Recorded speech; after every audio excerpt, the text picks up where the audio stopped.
അതിന് മറുപടി പറയേണ്ട അദാനിയാണ്.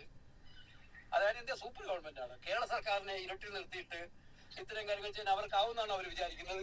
അത് അദാനി ഈ പറയുന്ന വിഴിഞ്ഞം തുറമുഖം ഏറ്റെടുക്കാൻ പോകുന്നു എന്ന് പറയുന്ന ഒരു വാർത്തകൾ നമ്മൾ കഴിഞ്ഞ ദിവസങ്ങളായിട്ട് കണ്ടുകൊണ്ടിരിക്കുകയാണ്. വിഴിഞ്ഞം തുറമുഖം എന്ന് പറയുന്ന നമ്മുടെ അഭിമാനം, കേരളത്തിൻ്റെ അഭിമാനകരമായിട്ടുള്ളൊരു പദ്ധതിയിലൊന്ന്, അതും സ്വകാര്യവൽക്കരിക്കപ്പെടാൻ പോകുന്നു എന്നുള്ളൊരു വാർത്തയാണ്, നമ്മൾ ഞെട്ടിക്കുന്നൊരു വാർത്തയാണ് നമ്മൾ കണ്ടത്. ഉമ്മൻചാണ്ടി ഇരിക്കുന്ന സമയത്ത് ഉമ്മൻചാണ്ടി കല്ലിട്ട് പിന്നീട് വന്ന 2016 ശേഷം ഭരണത്തിൽ വന്ന പിണറായി വിജയൻ എന്ന് പറയുന്ന ഇരട്ടച്ചങ്കനായിട്ടുള്ള നിലപാടുകളുടെ തമ്പുരാൻ, ഒറ്റ നിലവിൻ്റെ തമ്പുരാൻ എന്നൊക്കെ പലരും വി.ഡി. സതീശനെ വിളിക്കുന്നത് പോലെ പറയുകയാണെങ്കിൽ, നിലപാടുകളുടെയും നിശ്ചയദാർഢ്യത്തിൻ്റെയും കർക്കശ സ്വഭാവത്തിൻ്റെയും പ്രതീകമായിട്ടുള്ള പിണറായി വിജയൻ സഖാവ് അയാൾ നടപ്പിലാക്കിയ, അല്ലെങ്കിൽ അയാൾ പൂർത്തീകരിച്ച ഒരു പദ്ധതിയായിരുന്നു വിഴിഞ്ഞം തുറമുഖം എന്ന് പറയുന്നൊരു പദ്ധതി. ഈ ഒരു പദ്ധതി ഗവൺമെൻറ്റിൻ്റെ അണ്ടറിൽ ഇരിക്കുന്ന സമയത്ത് എന്തായിരുന്നു അവിടെ പ്രശ്നമുണ്ടായിരുന്നത്? ഈ ഒരു പദ്ധതിയെ അദാനിയുടെ മുന്നിലേക്ക്, അല്ലെങ്കിൽ അദാനിയുടെ കാൽ ചുവട്ടിലേക്ക് കൊണ്ടുവന്ന് വെച്ച് കൊടുക്കുമ്പോൾ അതിൽ കൂടി എന്ത് കൊള്ള ലാഭം കൊയ്യാനായിട്ടാണ് സംസ്ഥാന സർക്കാർ ഇന്ന് ഈ ലക്ഷ്യം വെച്ചുകൊണ്ട് നടക്കുന്നത്? അപ്പോൾ നമുക്ക് അതിൽ നിന്ന് തന്നെ കാര്യങ്ങൾ വ്യക്തമാണ്. നമ്മുടെ കേരളത്തിലെ ആരോഗ്യ മേഖല, മെഡിക്കൽ കോളേജ് അടക്കമുള്ള അല്ലാതെയുള്ള നമ്മുടെ ഹോസ്പിറ്റലുകൾ, എല്ലാ ഹോസ്പിറ്റലുകളും, ഗവൺമെൻറ്റിൻ്റെ അണ്ടറിൽ വരുന്ന എല്ലാ ഹോസ്പിറ്റലുകളിലും അഴിമതിയാണ്, അല്ലെങ്കിൽ അവിടെ സുഗമമായിട്ടുള്ള രീതിയിൽ ചികിത്സകൾ നടക്കുന്നില്ല. അങ്ങനെ വരുമ്പോൾ സ്വകാര്യ ആശുപത്രികളെ ആശ്രയിക്കേണ്ടി വരുന്ന നമ്മുടെ നാട്ടിലെ ആളുകളുടെ എണ്ണം ഗണ്യമായ തോതിൽ കൂടാം. അങ്ങനെ കൂടുന്നതിനെ വലിയൊരു നേട്ടമായിട്ട് കണ്ടുകൊണ്ട്, ആ ഒരു നേട്ടത്തിൽ കൂടി വലിയൊരു ലാഭം കൊയ്യാൻ, അല്ലെങ്കിൽ ആ ഒരു നേട്ടത്തിനെ വലിയൊരു ബെനിഫിറ്റായിട്ട് കണ്ടുകൊണ്ട് കളിക്കുന്ന നമ്മുടെ ഈ നാട്ടിലെ പൂക്കി സർക്കാരിൻ്റെ ഒരു നയമാണ് നമ്മൾ കാണുന്നത്. അതിൻ്റെ ഒരു എക്സാമ്പിൾ ഞാൻ പറയുകയാണെന്നുണ്ടെങ്കിൽ, നമ്മുടെ ആരോഗ്യ മേഖലയിൽ ICUവിലടക്കം പാമ്പ് കയറുന്നു, ഈ പേഷ്യൻറ്റിൻ്റെ കാലിൽ പുഴുവരിക്കുന്നു, ICUവിൽ കിടപ്പിലായിരുന്ന ഒരു രോഗി താഴെ വീണ് മരിക്കുന്നു, പിന്നെ ഞരമ്പിന് ചെറിയ പ്രശ്നമുണ്ടെന്ന് പറഞ്ഞുകൊണ്ട് ചെന്ന കുഞ്ഞിൻ്റെ കാല് മുറിച്ച് മാറ്റി വിടുന്നു, അല്ലെങ്കിൽ അവിടെ ചെന്ന ആളുകളുടെ കാല് മുറിച്ച് മാറ്റി വിടുന്നു. ഇങ്ങനെയൊക്കെ ഗുരുതരമായിട്ടുള്ള വലിയൊരു അനാസ്ഥയാണ് നമ്മുടെ മെഡിക്കൽ കോളേജുകളിലും ഈ സർക്കാരിൻ്റെ ആശുപത്രികൾ അടക്കം എല്ലായിടത്തും നടക്കുന്നത്. അങ്ങനെ വരുമ്പോൾ ഞാനും നിങ്ങളും അടക്കമുള്ള സാധാരണക്കാരെന്താ വിചാരിക്കുക? ഇങ്ങനെ പോയി കഴിഞ്ഞാൽ നാളെ നമ്മൾ പ്രൈവറ്റ് ഹോസ്പിറ്റലുകളെ ആശ്രയിച്ചില്ല എന്നുണ്ടെങ്കിൽ നമ്മുടെ ജീവിതം തകരും, നമ്മുടെ ജീവിതം ഇല്ലാതെയാവും. ഗവൺമെൻറ് ഹോസ്പിറ്റലുകളിൽ അടിസ്ഥാന സൗകര്യങ്ങളില്ല. അതുകൊണ്ട് തന്നെയും പ്രൈവറ്റ് ഹോസ്പിറ്റലുകളാണ് എപ്പോഴും നല്ല, നമുക്ക് അങ്ങോട്ടേക്ക് പോയി കളയാം എന്ന് നമ്മളെല്ലാവരും ചിന്തിക്കും. ഈ ഒരു കാര്യം തന്നെയായിരുന്നു മേനോൻ മകനായിട്ടുള്ള വി.ഡി. സതീശൻ സാറിനും അവരുടെ കൂട്ടത്തിലുള്ള ചിരിക്കുന്ന ആളുകൾക്ക് എല്ലാം ആവശ്യം. അത് അവരെന്താണോ അവർക്ക് ആവശ്യമുണ്ടായിരുന്നത്, അതവർക്ക് പറഞ്ഞതുപോലെ തന്നെ, അവർ ചിന്തിച്ചിരുന്ന പോലെ തന്നെ, അവർ ആഗ്രഹിച്ചിരുന്ന പോലെ തന്നെ കാര്യങ്ങളൊക്കെ മാറി വരുന്നുണ്ട്. അത് ആശുപത്രികളൊന്നും സജ്ജീകരിച്ചിട്ടില്ല, അല്ലെങ്കിൽ സജ്ജീകരണങ്ങൾ ആശുപത്രികളിലില്ല. അപ്പോൾ സ്വാഭാവികമായിട്ടും പ്രൈവറ്റ് ഹോസ്പിറ്റലുകളിൽ പോകേണ്ടി വരും. അങ്ങനെ പോയി കഴിഞ്ഞാൽ അവിടെ നിന്ന് കിട്ടുന്ന വലിയൊരു ലാഭം, അതൊരു വലിയൊരു കൊള്ളയായിട്ട് തന്നെ ഇവർക്ക് അടിച്ചെടുക്കാനായിട്ട് സാധിക്കും. അതിൻ്റെ പേരിൽ കമ്മീഷൻ പിടിക്കാൻ വേണ്ടിയിട്ടുള്ളൊരു പരിപാടിയാണോ നമ്മുടെ ഇന്നത്തെ സർക്കാർ ചെയ്യുന്നതെന്നുള്ളൊരു സംശയം നിങ്ങൾക്കുള്ളതുപോലെ തന്നെ എനിക്കുണ്ട്. അപ്പോൾ പിണറായി വിജയൻ സഖാവ് ഇവിടെ ഇരിക്കുന്ന സമയത്ത് നമ്മുടെ ആരോഗ്യ മേഖല നമ്പർ 1 ആയിരുന്നു, വിദ്യാഭ്യാസ മേഖല നമ്പർ 1 ആയിരുന്നു, കേരളം എല്ലാ മേഖലകളിലും എല്ലാ രീതിയിലും നമ്പർ 1 ആയിരുന്നു. ഇന്നിപ്പോൾ എന്താണ് നമ്മുടെ കേരളത്തിൻ്റെ അവസ്ഥ? അങ്ങ് UPയും ബീഹാറും ഗുജറാത്തും ഒക്കെ പോലെ തന്നെ നമ്മുടെ കേരളവും മാറിക്കൊണ്ടിരിക്കുകയാണ്. BJP കോർപ്പറേഷൻ അധികാരത്തിൽ വന്നതിന് ശേഷം നാറാത്തത് നാറും എന്നിവരുടെ മുദ്രാവാക്യം പോലെ തന്നെ ട്രിവാൻഡ്രം അടക്കമുള്ള പല ഏരിയകളും നാറി തുടങ്ങിയിരിക്കുകയാണ്. അപ്പോൾ ഇവരുടെ UP മോഡൽ വികസനം കേരളത്തിലേക്ക് വന്നു. അതിന് വേണ്ടിയിട്ട് നമ്മുടെ ഇന്നത്തെ സർക്കാർ ഒത്താശ ചെയ്ത് കൊടുക്കുന്ന ഒരു കാഴ്ച കൂടിയാണ് നമ്മൾ കാണുന്നത്. അപ്പോൾ ഞാൻ പറഞ്ഞു വരുന്നത്, ഈ ഒരു KC വേണുഗോപാൽ എന്ന് പറയുന്ന ഒരു മനുഷ്യൻ അദാനിയുമായിട്ടുണ്ടായിരിക്കുന്ന, അല്ല അദാനി ഈ പറയുന്ന ഒരു കരാർ ഏറ്റെടുക്കാൻ പോകുന്നു, അല്ല അദാനി ഈ ഒരു വിഴിഞ്ഞം പദ്ധതി ഏറ്റെടുക്കാൻ പോകുന്നു എന്നുള്ളതിനെ വിമർശിക്കുകയാണ്. KC വേണുഗോപാൽ ഏറ്റവും നല്ലൊരു നിലപാടുള്ളൊരു മനുഷ്യനാണ്. ഇദ്ദേഹം തന്നെ മുഖ്യമന്ത്രി ആയിരിക്കണമെന്ന് പല ആളുകളും പറയുന്നുണ്ട്, ശരി തന്നെയാണ്. പക്ഷേ ഒരു സംസ്ഥാന സർക്കാരിൻ്റെ അറിയിപ്പില്ലാതെ, സംസ്ഥാന സർക്കാരിൻ്റെ ഒരു അപ്രൂവൽ ഇല്ലാതെ ഇങ്ങനെയാണ് അദാനി എന്ന് പറയുന്ന ഒരാൾക്ക് ഇവിടുത്തെ ഒരു കരാറിൽ ഒപ്പിടാനോ അല്ലെങ്കിൽ ഇവിടുത്തെ ഒരു കരാർ ഏറ്റെടുക്കാനോ സാധിക്കുക? കൃത്യമായിട്ടും സംസ്ഥാന സർക്കാർ ഇവർക്ക് വേണ്ടി ഒത്താശ ചെയ്ത് ഉണ്ടെന്നുള്ളതിൻ്റെ കൃത്യമായ തെളിവുകളാണ് നമ്മൾ കാണുന്നത്. ഈ ഒരു കാര്യത്തിൽ ഈ KC വേണുഗോപാൽ പ്രതികരിക്കുന്നത്, അദാനിയുടെ തറവാട്ട് സ്വത്തല്ല, അല്ല അദാനിയല്ല തീരുമാനിക്കുന്നത് ഇവിടെ എന്ത് ചെയ്യണമെന്നുള്ളത്, അത് മറ്റുള്ളവർ തീരുമാനിക്കണമെന്ന് പറഞ്ഞുകൊണ്ടാണ് അദ്ദേഹം സംസാരിച്ചുകൊണ്ടിരിക്കുന്നത്. അദ്ദേഹത്തിനും കടുത്ത അതൃപ്തി തന്നെയാണ്. ശരിക്കും പിണറായി വിജയനാണ് ഏകഛത്രാധിപതി അല്ലെ ഏകാധിപതി എന്ന് പറഞ്ഞുകൊണ്ട് പല ആളുകളും കരഞ്ഞുകൊണ്ടിരിക്കുന്നതൊക്കെ നമ്മൾ കണ്ടിരുന്നതാണ്. ഇന്നിപ്പോൾ ആരാണ് ഏകഛത്രാധിപതി, ആരാണ് ഏകാധിപതി എന്നുള്ളൊരു കാര്യം ഈ വാർത്തകളൊക്കെ കാണുമ്പോൾ തന്നെ നമുക്ക് മനസ്സിലാവും അല്ലേ. സ്വന്തം പാർട്ടിയിലുള്ള ആളുകളോട് പോലും ഒന്നും തീരുമാനിക്കാതെ സ്വയമേ തീരുമാനമെടുക്കുന്ന പൂക്കി മുഖ്യമന്ത്രിയാണ് നമ്മൾ കാണുന്നത്. എന്തായാലും KC വേണുഗോപാൽ പറയാൻ ബാക്കി കാര്യങ്ങളോട് നമുക്കൊന്ന് കണ്ടുപോക്കാം. അദാനിയല്ലേ വ്യക്തമാക്കേണ്ടത്? അദാനിക്കത്ത് അധികാരമാണ് അങ്ങനെ ഒരു തീരുമാനം എടുക്കാൻ.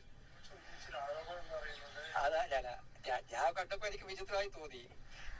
വിഴിഞ്ഞം കരാർ അനുസരിച്ചിട്ട് സംസ്ഥാന സർക്കാരിന്റെ അനുമതി ഇല്ലാതെ ഇത്തരം കരാറുകൾ ഏർപ്പെടുത്താൻ അവകാശമില്ലാത്ത നിലക്ക് എങ്ങനെ മറ്റൊരു വലിയ ബഹിരാഷ്ട്ര കമ്പനിയുമായിട്ട് 49% ഓഹരി കൊടുക്കാൻ വേണ്ടി കരാറായി? ഞാൻ അന്വേഷിച്ചപ്പോൾ അതിന് സെബിയുടെ പെർമിഷനും കൂടെ വാങ്ങിക്കാനുള്ള നടപടി എടുക്കുന്നതാണ്. അതിന് മറുപടി പറയേണ്ട അദാനിയാണ്. അതായത് ഇന്ത്യ സൂപ്പർ ഗവൺമെന്റ് ആണ്. കേരള സർക്കാരിനെ ഇരട്ടി നിർത്തിയിട്ട് ഇത്തരം കാര്യങ്ങൾ ചെയ്യാൻ അവർക്കാവുന്നതാണ് അവർ വിചാരിക്കുന്നത്. എന്താ BJP ഭരിക്കുന്ന സംസ്ഥാനമാണോ? BJP ഭരിക്കുന്ന സംസ്ഥാനങ്ങളിൽ അദാനി സൂപ്പറാണ്. അദാനിയുടെ തീരുമാനമാണ് നടപ്പിലാവുക. വേറെ ആരുടെ തീരുമാനം നടപ്പിലാവില്ല. അവര് തീരുമാനിക്കും. അതുപോലെയാണെന്ന് അദാനി ധരിച്ചിട്ടുണ്ടോ? അദാനിയാണ് അതിന് മറുപടി പറയേണ്ടത്. അതെ, അതാണ് സർക്കാരിന്റെ തീരുമാനം. സർക്കാർ നിർത്തിച്ചില്ല. സർക്കാരിൽ മുഖ്യമന്ത്രി പറഞ്ഞല്ലോ ഞങ്ങളാരും അറിയില്ലെന്ന്. അതുകൊണ്ടാണ് ഞാൻ പറയാറ്. മുഖ്യമന്ത്രി തന്നെ പറഞ്ഞു ഞങ്ങളെ അറിയിക്കാതെയാണ് അദാനി ചെയ്തിരിക്കുന്നത് പറഞ്ഞു. അതുകൊണ്ടാണ് ഞാൻ അത് മുഖവിലക്കെടുത്തിട്ടാണ് പറയുന്നത്. ഇതാരാണ് ഭരിക്കുന്നത്? BJP ആണോ കേരളം ഭരിക്കുന്നത്? BJP ഭരിക്കുന്ന ഒരു സംസ്ഥാനമാണെന്നുണ്ടെങ്കിൽ അവിടെ ഈ പറയുന്ന അദാനി ഒരു സൂപ്പർ പവർ ഉപയോഗിച്ചുകൊണ്ട് തന്നെ, അല്ലെ ഒരു സൂപ്പർ ഗവൺമെന്റ് എന്നുള്ള രീതിയിൽ തന്നെ അദാനി ഇടപെടും. കേരളം എന്നു മുതലാണ് അദാനിയുടെ കാൽച്ചുവട്ടിലേക്ക് എല്ലാ കാര്യങ്ങളും ഒഴുകിയെത്തുന്ന രീതിയിലേക്ക് മാറിയതെന്ന് KC വേണുഗോപാൽ തന്നെ ചോദിക്കുകയാണ്. ശരിക്കും KC വേണുഗോപാൽ അവിടെ എടുത്തു പറയുന്നൊരു കാര്യം, അദാനിക്ക് ഇത് വിറ്റു, കേരളത്തിനെ വിറ്റു എന്നുള്ളൊരു കാര്യം അദ്ദേഹത്തിന് മനസ്സിലായതുകൊണ്ട് തന്നെ അദ്ദേഹം അവിടെ ഇവിടെയും തൊടാതെ അല്ലെങ്കിൽ നൈസായിട്ട് ഇങ്ങനെ സതീശനാദികളെ കുത്തിക്കൊണ്ടിരിക്കുകയാണ്. ഇതെന്താണ് BJP ഭരിക്കുന്ന സംസ്ഥാനമാണോ എന്ന് അദ്ദേഹം എടുത്ത് ചോദിക്കുന്നുണ്ട്. ആ ചോദ്യത്തിൽ തന്നെ നമുക്ക് ഏകദേശമൊക്കെ മനസ്സിലാവും ഇതിലുള്ള ഈ പറയുന്ന അദാനിയുമായിട്ട് VD സതീശൻ ഉണ്ടാക്കിയിരിക്കുന്ന ഡീല് എത്രത്തോളം ഫലം കണ്ടിട്ടുണ്ടെന്നുള്ളത്. ഇതിൽ ഒരു വിമർശനവുമായിട്ട് മുൻ മുഖ്യമന്ത്രിയായിരുന്നു ഇന്നത്തെ പ്രതിപക്ഷ നേതാവായിട്ടുള്ള നമ്മുടെ പിണറായി വിജയൻ സഖാവ് വന്നിട്ടുണ്ട്. സർക്കാരിൻ്റെ അനുമതിയില്ലാതെ ഓഹരി കൈമാറ്റം നടത്താൻ അദാനി ഗ്രൂപ്പ് എങ്ങനെ ധൈര്യപ്പെട്ടു? സംശയങ്ങളുണ്ടെന്ന് പ്രതിപക്ഷ നേതാവ്. ഇതിൽ പിണറായി വിജയൻ സഖാവ് പറയുന്നൊരു മറുപടി ഞാൻ നിങ്ങളൊരു വീഡിയോ കാണിച്ചു തരാം. ആ വീഡിയോയുടെ കണ്ട് നമുക്ക് എന്തായാലും ബാക്കി വീഡിയോയിലേക്ക് വരാം. ആ അദാനി കമ്പനിയുടെ ഷെയർ മറ്റൊരു കൂട്ടർക്ക് കൈമാറുകയാണെങ്കിൽ അത് 25% കൂടുതലാണെങ്കിൽ സംസ്ഥാന സർക്കാരിന്റെ മുൻകൂർ അനുമതി വേണമെന്നുള്ളതാണ് കൃത്യമായി വ്യവസ്ഥ ചെയ്തിട്ടുള്ളത്. എല്ലാ സർക്കാർ ഇക്കാര്യത്തിൽ അദാനിയുടെ സമ്മർദ്ദത്തിന് വഴങ്ങാൻ പാടില്ല. ഇതിനെ മുൻകൂർ അനുമതി ഇല്ലാതെ നടപടികളിലേക്ക് അവർ നീങ്ങിയിരിക്കുന്നു. അത് നിരസിക്കേണ്ടതാണ്. ഒരു തരത്തിലും അംഗീകരിക്കാൻ പാടില്ല. അപ്പോൾ ഇതുപോലൊരു കമ്പനി ഈ നടപടികളിലേക്ക് നീങ്ങി എന്നിപ്പോൾ വ്യക്തമായിരിക്കുന്നു. അത് തീർത്തും വ്യവസ്ഥകൾക്ക് വിരുദ്ധമായിട്ടാണ്. ആ വ്യവസ്ഥകൾക്ക് വിരുദ്ധമായി നീങ്ങാൻ എങ്ങനെ ധൈര്യം കിട്ടി? അപ്പൊ ഏതോ തരത്തിൽ നടക്കാൻ പാടില്ലാത്ത എന്തോ കാര്യങ്ങൾ നടന്നിട്ടുണ്ട്. വിഴിഞ്ഞം അദാനിയെ കൺസെഷനായിട്ട് കാണുമ്പോൾ ആ കൺസെഷൻ എഗ്രിമെന്റിൽ കൃത്യമായി പറഞ്ഞിരിക്കുകയാണ്, ഇവിടെ 20%-ലധികം ഷെയർ മറ്റേതെങ്കിലും ആൾക്ക് കൊടുക്കുന്നുവെങ്കിൽ, മറ്റേതെങ്കിലും കമ്പനിക്ക് കൊടുക്കുന്നുവെങ്കിൽ അത് ഓണർഷിപ്പ് ചേഞ്ച് ആയിട്ട് പരിഗണിക്കുന്നു.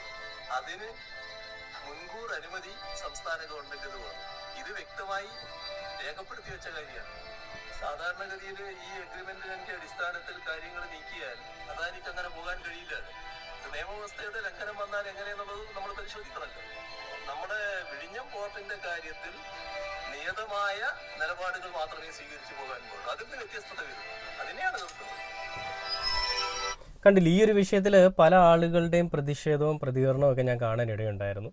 അതായത് സ്വകാര്യവൽക്കരിക്കപ്പെട്ടില്ലെങ്കിൽ നമ്മുടെ ഈ പറയുന്ന മേഖലകളെല്ലാം തകർന്നു പോവില്ലേ? ഈ മേഖലകൾക്കൊരു ഉയർച്ച വേണ്ടേ? അതിന് സ്വകാര്യവൽക്കരണം എന്ന് പറയുന്ന ഒരു സ്കീം, അല്ലെങ്കിൽ സ്വകാര്യവൽക്കരണം എന്ന് പറയുന്ന ഒരു കാര്യം നടക്കണം, അല്ലെ നടപ്പിലാവണം. അതിലെന്താണ് ഇത്ര വിമുഖത എന്ന് പലരും ചോദിക്കുന്നതും കണ്ടിരുന്നു. എല്ലാം കോൺഗ്രസിലുള്ള നേതാക്കന്മാരുടെ കൂട്ടത്തിലുള്ള ആളുകൾ തന്നെയായിരുന്നു. അപ്പോൾ ഈ ഒരു സ്വകാര്യവൽക്കരണം ഞങ്ങളൊന്നും അറിഞ്ഞിട്ടേ ഇല്ല, അദാനി വന്നിട്ട് പെട്ടെന്ന് അദാനി ഈ പറയുന്ന കരാറ് സ്വന്തമായിട്ട് ഒപ്പിട്ട് സ്വന്തമായിട്ട് നടപ്പിലാക്കാൻ പോവുകയാണെന്ന് പറഞ്ഞുകൊണ്ട് ഈ രീതിയിൽ മെഴുകുന്ന VD സതീശൻ എന്ന് പറയുന്ന മുഖ്യമന്ത്രിയുടെ മുന്നിൽ കൂടി തന്നെ ഈ രീതിയിൽ മെഴുകുമ്പോൾ എത്രത്തോളം ഭരണം എന്ന് പറയുന്ന ഭരണപക്ഷത്തിരിക്കുന്ന ആളുകൾ എത്രത്തോളം അധപ്പതിച്ചതാണെന്ന് നമുക്ക് മനസ്സിലാക്കാൻ സാധിക്കും, അല്ലേ? അദാനിക്ക് ഒരു രീതിയിലും ഒന്നും ചെയ്യാൻ പറ്റിയിട്ടുണ്ടായിരുന്നില്ല കഴിഞ്ഞ 10 വർഷങ്ങളിൽ.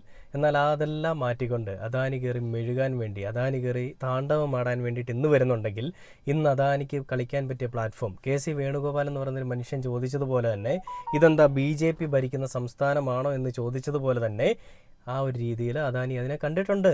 BJP നമ്മുടെ മോദിജി പറഞ്ഞിട്ടുണ്ട്, അദാനി നീ ഒരു കളിക്കടാ, നമ്മുടെ പയ്യൻ അവിടെ ഇരിക്കുന്ന സതീശൻ, മേനോൻ മകൻ സതീശൻ, നിനക്ക് എന്ത് ആവശ്യമുണ്ടെങ്കിലും വിളിച്ചാൽ മതി, എപ്പോഴും ഓടിയെത്തും. ഒന്നും അറിയാത്ത പോലെ ഇരിക്കുമെന്നേ ഉള്ളൂ, പക്ഷേ അദ്ദേഹത്തിനെല്ലാം അറിയാം, നിങ്ങൾക്ക് വേണ്ടി എല്ലാം ചെയ്തു തരുമെന്ന് പറഞ്ഞിട്ടുണ്ടായിരിക്കണം ഒരു പക്ഷേ. അങ്ങനെയാണെങ്കിൽ അത് തന്നെയായിരിക്കും ഇവിടെ നടന്നിരിക്കുന്നത്. നമ്മുടെ മുൻ മുഖ്യമന്ത്രിയായിട്ടുള്ള പിണറായി വിജയൻ സഖാവ് ഈ പറയുന്ന കാര്യങ്ങൾ വെച്ച് നോക്കുമ്പോഴും KC വേണുഗോപാൽ പറയുന്ന കാര്യങ്ങൾ വെച്ച് നോക്കുമ്പോഴും എന്തോ എവിടെയൊക്കെയോ ഇങ്ങനെ കരിഞ്ഞു പുകഞ്ഞ് നാറുന്നുണ്ട്. എല്ലാത്തിനെയും അംഗീകരിക്കുന്ന, എന്ത് കണ്ടാലും അതൊന്നും തെറ്റല്ല, അതെല്ലാം ശരിയാണെന്ന് പറയുന്ന അടിമകൾ ഇതിനെയും അംഗീകരിക്കും, ഇതിനെയും ന്യായീകരിക്കും എന്ന് എനിക്ക് നന്നായിട്ട് അറിയാം. എന്തായാലും ന്യായീകരിച്ചോ. പക്ഷേ നമ്മുടെ എല്ലാ അടിസ്ഥാന സൗകര്യങ്ങളും ഇനിയിപ്പോൾ അദാനിയും അതേപോലെ തന്നെ നമ്മുടെ മോദിജിയും ഒക്കെ സംഘികളൊക്കെ തീരുമാനിക്കും എന്തിവിടെ നടക്കണം, എങ്ങനെ നടക്കണം എന്നുള്ളത്. എന്തായാലും അതിൻ്റെ കാര്യങ്ങളൊക്കെയാണ് നടന്നു വരുന്നത്. കഷ്ടം തന്നെ.